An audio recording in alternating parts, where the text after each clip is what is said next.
What's going on, YouTube? It's your boy Jason. I'm here for another MLB picks and breakdown video for today, September 10th. It's Tuesday, baby Tuesdays, man, and we've been absolutely killing it, guys. I'm back. I'm sorry I've been gone. If you could see me, I'm a little bit tan. I've been traveling, going to some events for the NFL, for the start of the NFL season, and what a start it's been. If you've been watching those free picks and breakdowns for the last two NFL games I made videos for, we absolutely crushed it. Premium, we're 7-4 to start the season. MLB, we're on a 5-2 run, and the WNBA, we are on a 17-7 run for the season. So I mean, we've been absolutely crushing the books, man. So if you guys do want to tap in and get with us in premium, use that pinned comment down below. Go to the description. I put a special code for all you guys for always supporting the YouTube content, man. I don't come up here every single day, but I try to come at least Monday to Thursdays to drop some videos, to give back to all you guys, just to show you how I break down these games and what a preview is of premium for all the guys that have been tapping in with me. So again, guys, come over here. Just go click on the daily card. Use that code. If you want something longer, let me know that you came on YouTube, and I'll hook you guys up for a great price. Again, guys, let's go crush the books, man. It's us against the books, and let's keep on smoking them, man. All right, but let's just start off the day, man. Let's start off with the picks that I do like for MLB today. For these player props, you can use it in your lineups for prize picks, sleeper, chalkboard, etc., etc., etc. Or, of course, if you're on a sports, where you could single bet them or put them in your lineups. Obviously, I'm just talking about good spots. If you want to know exactly what I'm giving out to premium, make sure you tap in with us, man. That's all I can say. But the first one, I like C.J. Abrams under 1.5 hits, runs, and RBIs. You can also look at under total bases as well. It's a lot more juiced, but the reason why is because it's a lot harder for him to hit, obviously. Under hits, runs, and RBIs, if you're not familiar with this type of prop, basically, if he gets a hit, it counts as one. If he gets a run, basically, if he, let's say he's on base, let's say he gets walked, but then someone hits a home run and he gets a run in, that's one.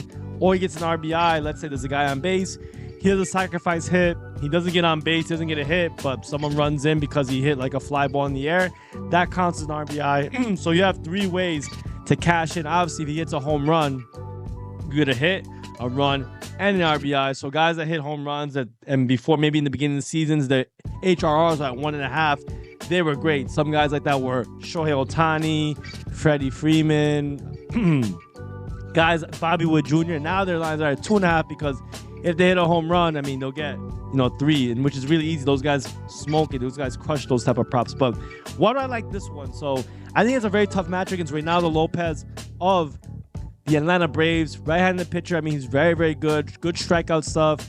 Limits the contact. And, C.J. Abrams, he definitely gets a decent amount of plate appearances. He gets about 4 to 5 a game. So, he does have some chances to definitely get there. I mean, he's not getting an insane amount. He bats third in the order usually. So if you take a look, bats third in the order. So he may have some guys on base for him to maybe get an RBI in or a run in. But I think he has a very, very tough matchup against Reynaldo Lopez. I mean, he's had 6 pitch attempts against him. He's got 1 home run off him, 1 RBI, 1 hit. I mean, he's done fairly well against Reynaldo Lopez, I guess, over the 6 plate appearances. But an average of 1.67. So, I mean, nothing super crazy. He's gotten 1 hit. But he's just not been in amazing form. I mean, he's got 1 hit on Pittsburgh. I mean, he's been under this line 90% of his games. But not only that, I mean, his pitch mix that Reynaldo Lopez throws, I mean, fastball, I think, is not like something that you have to pay too much attention to. I mean, it's a little unfair to kind of just, everyone throws fastballs. Most batters are pretty good at the fastball. It's more about how they put it together, in my opinion. But the fastball does pretty good. The sliders maybe where he could put them away. And even with that curveball, that's possible too. So I think he definitely is going to be using fastballs. But I think the pitch mix Reynaldo Lopez throws could be advantageous with Abrams' form right now. Of course, I mean, HRRs are scary, but I do think in his current form, I like Reynaldo Lopez in the spot to maybe hold him down and limit the contact. Maybe he gets 1 hit, but I don't think he's going to get an RBI or a run in. We'll see. Reynaldo Lopez has been excellent, though. And obviously, the Atlanta Braves bullpen is also very good as well. So even after the 6 to 7 innings, Reynaldo Lopez might be pitching. I think the bullpen can also limit the ability for C.J. Abrams to get on base or maybe get over this line. So I like this spot for him. All right, let's talk about the next one. Let's talk about my man. This is going to be a contrarian one because beginning of the season was really rocking with Todd Bradley, man, over his strikeouts, but I like his under in this one, man. Under 6.5 strikeouts. Take a look at the last 10 games. Been on this line, been performing quite poorly, actually. I mean, the last few games have not been doing good. He did get 10 strikeouts against the Minnesota Twins, who've not been playing that well, to be honest, man. I mean, maybe with Buxton being hurt and a few other guys coming off, getting injured, the lineup's not as good, but he's just not been in great form, man. He's been getting up a lot of earned runs, so let's see if I could take a look at the earned runs. If you take a look at all his last few games, 4 earned runs against Minnesota, 8, 5, 3. I mean, he's not been doing good. I was taking a look at maybe over 2.5 earned runs, but the Minnesota bats have not been doing that great. I was also looking at maybe under his outs as well.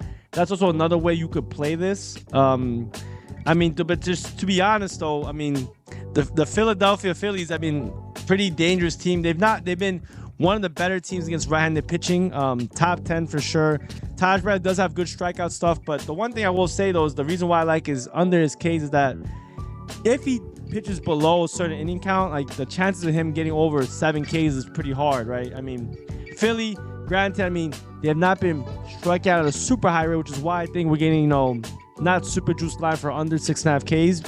On the season, he's had really, really good strikeout stuff, but I think it's just his pitch mix on how they do, right? So even on the fastball, right? I mean, a lot of these guys don't strike out too much. With Muto, let's see, guys like Stott, Rojas, Wilson, Schwarber, Stubbs, Harper. I mean, they're still like low 20%. The splitter is one pitch that he could definitely put him away with. I mean, it's not a pitch that a lot of people see, so it's a little tough.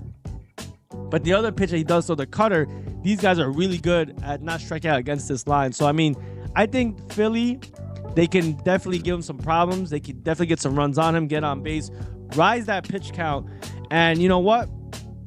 Limit the ability for him to possibly pitch super deep into the game and get a lot of strikeouts. No matter who you are, getting 7 strikeouts is tough, man. It's tough. Of course, you can maybe filter this out. We can filter it out and see how he's done just pitching at home, which he's definitely done a little bit better, I know, overall, but still on the season, man, he's not been able to get over this line. He's been averaging around 5 strikeouts a game. So I do like still this under 6.5 Ks, man. I think Phillies have been striking out a little bit more, but Taj Bradley's just not been in good form. It's not where I want to back him right here, to be honest. So give me my man Taj Bradley under 6.5 Ks. That's what I'll go with for the second play. And then the last one, let's talk about it. Suppose it's not available, but I think it should still be available. But I'm going for another under, man. I'm sorry. Like, I know people don't like betting unders, but I think, baseball's a little tricky right now. You gotta be a little contrarian. And like, I love betting overs. Overs are more fun for sure. Unders are never dead until it's over. That's what I like saying. But the last one, guys, I like my man Cutter Crawford under 16.5 outs. He's gonna go against a pretty tough Baltimore Orioles team who've been stepping it up, man. Baltimore Orioles have not been a great team since the All-Star break, but here's the reasons why I do like it, though. So he actually did surprisingly well against the Blue Jays and the Mets, who've actually been hitting pretty good against right-handed pitching. But Cutter Crawford, he's also pitched a little bit better at home. But the problem I have with him is he just rises that pitch count, man. The pitch count so if you take a look at the Baltimore Orioles, I mean, they're hitting much better, man. So, I mean, before the 2024 rank over the season, I mean, against right-handed pitching, they weren't that good. But right now, I mean, they've been playing terribly, man. The Baltimore's have been playing terribly. Strikeout numbers been pretty poor. I mean, pretty average. So he could definitely put these guys away. So, I mean, the question is, like, why do I like this? I think simply just his pitch mix, man. I think he's not going to be able to put these guys away. He's going to have a high pitch count. He's going to face a bunch of guys who are still pretty tough to strike out, no matter how you want to slice it or dice it. If you look at his K line, right? His K line right now is at 4.5, and Baltimore Orioles are still, even though they're not as good as they used to be, they're still, 18th ranked. I don't think he's gonna be able to put these guys away. Also, in a pitcher-friendly ballpark like Boston, I think he's gonna have some trouble, man. 16.5 outs is a low number for sure. He's been in good form recently, but I'm gonna go a little contrarian here. I do think. Let's see, let me pull up some stuff. Against Baltimore, he's 0-2 so far. I mean, he's had worse numbers in terms of earned runs and strikeouts against his team. Baltimore is very familiar with him. I feel like every single time Baltimore plays the Orioles. Baltimore plays the Red Sox. It's always a pretty exciting, high-scoring affair. Not only just because of the weather in Fenway, but a host of other reasons. But just take a look at his pitch range, the cutter, the fastball. These guys don't strike out very much against his pitch mix. The only one is really the slider, which is only about 20% of his pitch mix. So I do think they're gonna give him some trouble, man. Even though I'll be honest, the Baltimore Orioles have not been in the best form. I think they're kind of begging you to take this over because of just how poorly the Orioles have been playing. I'm not a big fan of Crawford. Crawford is a strikeout dependent type pitcher, and if he is, I mean, why is his line so low? I think they know that he's gonna have some trouble striking these guys out. He's gonna get into some contact. He's gonna walk some guys, and that pitch count is gonna rise. If you do look at his pitch count, though, he's got a decently long leash, unless he gets into big trouble. 90 pitches, 88 pitches. So I mean, for sure, there's definitely some room for concern. But I do think the Orioles can maybe bounce back against him here, man, and get him into some trouble. So let's take the last play. Carter Crawford over under 16.5 outs, guys. But all right, guys, if anything, man, thank you so much for tapping in. If you guys do have any questions, or you guys do want to know what I'm going to give out for premium, tap into premium. Use that pinned comment down below to get yourself a discount. And nonetheless, guys, I'll see you in the next one.